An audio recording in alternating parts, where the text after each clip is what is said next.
Hi viewers, welcome to our channel. ఈ రోజు మన ఛానల్లో మరొక మంచి జాబ్ అప్డేట్ అయితే నేను మీ ముందుకు వచ్చేసా. సో అదేంటి అంటే రోడ్డు రవాణా శాఖలో ఒక మంచి జాబ్ నోటిఫికేషన్ అయితే రిలీజ్ అయింది. సో ఆ డీటెయిల్స్ ఏంటో చూసే ముందు మన ఛానల్ని ఇప్పుడే కనుక ఫస్ట్ టైం చూస్తున్నట్లయితే వెంటనే ఛానల్ని సబ్స్క్రైబ్ చేసుకోండి. సో ఇప్పుడు డీటెయిల్స్ చూసుకున్నట్లయితే NHAI అంటే national highways authority of India అక్కడి నుంచి మనకు ఒక జాబ్ నోటిఫికేషన్ అయితే రిలీజ్ అయింది. సో ఇక్కడ టోటల్గా 60 వేకెన్సీస్ అయితే ఉన్నాయి అని చెప్తున్నారు. అండ్ అవేంటో ఇప్పుడు మనం చూసేద్దాం. సో ఇక్కడ మనం బేసిక్ పే చూసుకున్నట్లయితే 7th CPC matrix level 10th కింద మీకు శాలరీ వచ్చేసి 56,100 నుంచి 1,77,500 వరకు అయితే ఉంటుందని చెప్తున్నారు. And plus central DNS allowance అంటే CDA కూడా ఎక్స్ట్రా యాడ్ అవుతుంది మీ శాలరీలో అని చెప్తున్నారు. సో ఇప్పుడు మనం ఆ జాబ్ వేకెన్సీస్ అయితే ఇప్పుడు చూసేద్దాం. ఇక్కడ వేకెన్సీ అయితే ఒకటే కేటగిరీ ఉంది, అది వచ్చేసి డిప్యూటీ మేనేజర్. ఇక్కడ టెక్నికల్ డిపార్ట్మెంట్లో ఇక్కడ టోటల్గా 60 వేకెన్సీస్ అయితే ఉన్నాయని చెప్తున్నారు. సో ఇక్కడ మనం చూసుకున్నట్లయితే ఏ కేటగిరీకి ఎన్ని వేకెన్సీస్ ఇచ్చారు అంటే జనరల్ కేటగిరీకి ఒక 27 వేకెన్సీస్ ప్రొవైడ్ చేశారు. అండ్ SCకి వచ్చేసి 9 ప్రొవైడ్ చేశారు. అండ్ SCకి వచ్చేసి 4 వేకెన్సీస్. అండ్ OBC NCLకి వచ్చేసి 13 వేకెన్సీస్ అయితే ఉన్నాయి. అండ్ EWSకి 7 వేకెన్సీస్ అయితే ఉన్నాయి. PWBD వాళ్ళకి దీంట్లో ఎటువంటి వేకెన్సీస్ అయితే లేవు అని చెప్తున్నారు.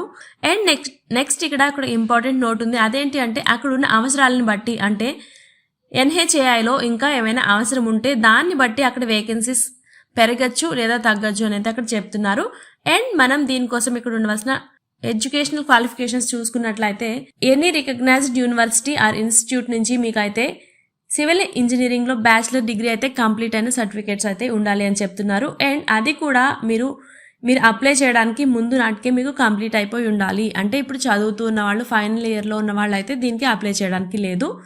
అండ్ నెక్స్ట్ మనం ఇక్కడ ఏజ్ లిమిట్స్ చూసుకున్నట్లయితే మీకు 30 years ఏజ్ అయితే ఉండాలి మీరు అప్లికేషన్ సబ్మిట్ చేసే టైంకి. And SC, ST, OBC, NCL, EWS and PWBD వాళ్ళకైతే యాజ్ పర్ గవర్నమెంట్స్ రూల్ ప్రకారం అయితే ఏజ్ రిలాక్సేషన్ కూడా ఉంది అని చెప్తున్నారు. అండ్ నెక్స్ట్ ఇక్కడ మనం చూసుకున్నట్లయితే ఈ రిక్రూట్మెంట్ వచ్చేసి GATE 2025 స్కోర్ అయితే ఏదైతే ఉందో దాని ఆధారంగా అయితే మీరు ఈ జాబ్కి ఇంటర్వ్యూకి అటెండ్ అవ్వడానికి క్వాలిఫై అవుతారు.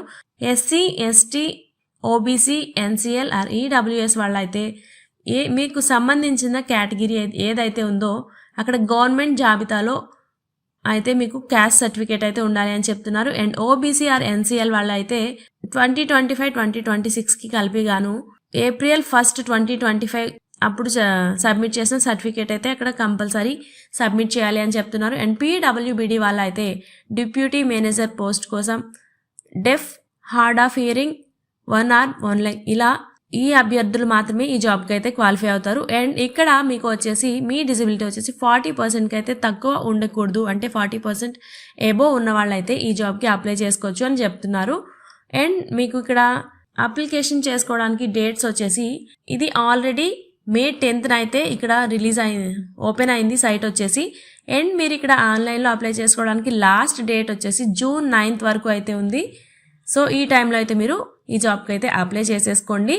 అండ్ నెక్స్ట్ ఇక్కడ మనం ఇంకొకటి చూడాల్సి ఇక్కడ ఏంటి అంటే ఈ జాబ్కి మీరు ఎటువంటి ఫీజు చెల్లించాల్సిన అవసరం లేదు ఈ అప్లికేషన్ కోసం.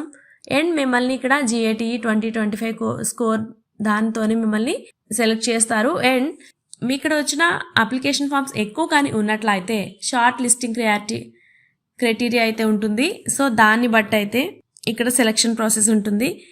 నెక్స్ట్ వచ్చేసి ఇక్కడ ఎక్కువ మంది ఉన్నట్లయితే ఒకే పోస్ట్కి ఎక్కువ మంది సెలెక్ట్ అయినట్లయితే అక్కడ వాళ్ళకున్న ranks and merit and date of birth చూసి దాన్ని సెలెక్ట్ చేయడం జరుగుతుంది. సో సబ్మిట్ చేసిన వాళ్ళలో కొంచెం ఎక్కువ ఏజ్ ఉన్న వాళ్ళని అయితే ఫస్ట్ సెలెక్ట్ చేయడం జరుగుతుంది. అండ్ నెక్స్ట్ వచ్చేసి ఇక్కడ సర్వీస్ బ్యాండ్ కూడా ఉంది. అదేంటి అంటే ఎవరైతే క్వాలిఫై అవుతారో వాళ్ళైతే 5 lakhs సర్వీస్ బ్యాండ్కి మ్యాక్సిమం 3 years అయితే NHAIలో వర్క్ చేయాల్సి ఉంటుంది. లేదు ఒకవేళ మేము 3 years లోపు రాజీనామా చేస్తాము అనుకుంటే వాళ్ళైతే ఈ అమౌంట్ మొత్తం తిరిగి వాళ్ళకి NHAIకి సబ్మిట్ చేయాల్సి ఉంటుంది. సో ఇది వచ్చేసి మీరు ఎలా అప్లై చేసుకోవాలంటే NHAI అధికారిక వెబ్సైట్కి వెళ్ళండి. సో అక్కడ డిప్యూటీ మేనేజర్ దాని మీద ఒకసారి క్లిక్ చేస్తే ఆన్లైన్ అప్లికేషన్ అయితే ఓపెన్ అవుతుంది. సో అక్కడ మీకు ఇంపార్టెంట్ డాక్యుమెంట్స్ ఏముంటాయి అంటే ఒక మీ కలర్ పాస్పోర్ట్ సైజ్ ఫోటో ఒకటి సబ్మిట్ చేయాలి అండ్ అది వచ్చేసి 1 MB కంటే తక్కువ ఉండాలి అండ్ మీ సిగ్నేచర్ అది కూడా 1 MB కంటే తక్కువ అండ్ 10th సర్టిఫికేట్ అది 2 MB కంటే తక్కువ ఉండాలి పీడిఎఫ్స్ వచ్చేసి. అండ్ నెక్స్ట్ వచ్చేసి మీ caste and category certificates SC ST OBC NCL EWS PWD ఇలా ఉంటారు కదా. సో దీనికోసం అయితే ఒక 2 MB కంటే తక్కువ ఉన్న పీడిఎఫ్ అయితే ఇక్కడ సబ్మిట్ చేయాల్సి ఉంటుంది. అండ్ నెక్స్ట్ వచ్చేసి సివిల్ ఇంజనీరింగ్ డిగ్రీ సర్టిఫికేట్ ఇది కూడా 2 MB కంటే తక్కువ పీడిఎఫ్లో సబ్మిట్ చేయాలి. అండ్ GATE 2025 స్కోర్ కార్డ్ కూడా మీరు ఇక్కడ సబ్మిట్ చేయాల్సి ఉంటుంది. అది కూడా 2 MB కంటే తక్కువ ఉండాలి. అండ్ మీరు ఇక్కడ అప్లై చేసిన అన్ని ఒరిజినల్ సర్టిఫికేట్స్ మాత్రమే అప్లై చేయండి. అండ్ అవన్నీ క్లియర్గా ఉన్న తర్వాత అక్కడ సబ్మిట్ చేయండి. యూనిక్ రిఫరెన్స్ నెంబర్ మరి అప్లికేషన్ ఎక్నాలజ్మెంట్ ఉంటుంది. సో ఆ మెయిల్ ద్వారా అయితే పంపిస్తారు. అండ్ మీరు ఇంకొకటి గమనించాలి ఏంటంటే మీరు యాక్టివ్లో ఉన్న ఈమెయిల్ ఐడి మాత్రమే అక్కడ సబ్మిట్ చేయండి. లేదంటే వాళ్ళ నుంచి ఎటువంటి ఇన్ఫర్మేషన్ వచ్చినా మీకైతే అది సెండ్ కాదు. సో ఓకే ఫ్రెండ్స్, ఈ ఇన్ఫర్మేషన్ మీకు డెఫినెట్లీ యూజ్ అవుతుంది. మేము ఈ జాబ్కి ఎలిజిబుల్ అవుతాము అనుకుంటే డెఫినెట్లీ ఈ జాబ్కి అయితే అప్లై చేసేయండి. ఎందుకంటే ఎటువంటి అప్లికేషన్ ఫీజు లేదు కాబట్టి. సో ఇలాంటి మంచి మంచి జాబ్ అప్డేట్స్ కోసం అయితే మన ఛానల్ని సబ్స్క్రైబ్ చేసుకోండి. అండ్ లింక్ వచ్చేసి డిస్క్రిప్షన్లో ఉంటుంది, ఒకసారి చెక్ చేసేయండి. Thanks for watching.